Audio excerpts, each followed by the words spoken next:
नमस्कार, आपण पाहतात धाडस मराठी न्यूज। उमरखेड शहरात वारंवार खंडित होणाऱ्या वीज पुरवठ्यामुळे नागरिकांचे जनजीवन विस्कळीत झाले आहे। शनिवारी अचानक वीज पुरवठा खंडित झाल्याने शहरातील अनेक भाग अंधारात बुडाले।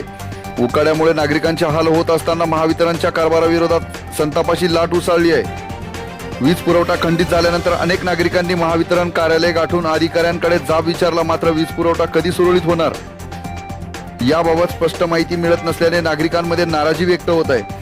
शहरातील व्यापारी, विद्यार्थी, रुग्ण तसेच घरगुती ग्राहकांना या वीज खंडित मोठा फटका बसत आहे। नागरिकांच्या म्हणण्यानुसार पावसाळ्यापूर्वी आवश्यक देखभाल आणि दुरुस्तीची कामे वेळेत न झाल्याने अशा समस्या वारंवार निर्माण होत आहेत। दरम्यान उमरखेडमध्ये यापूर्वीही महावितरण आणि स्थानिक प्रशासनातील वादामुळे वीज पुरवठा व पाणी पुरवठ्यावर परिणाम झाल्याच्या घटना घडल्या आहेत। नागरिकांनी महावितरण प्रशासनाने तात्काळ दोष शोधून वीज पुरवठा सुरळीत करावा, तसेच वारंवार होणाऱ्या वीज खंडितेवर कायमस्वरूपी उपाययोजना कराव्यात अशी मागणी नागरिकांनी केली आहे। पाहत राहा धाडस मराठी न्यूज उमरखेड।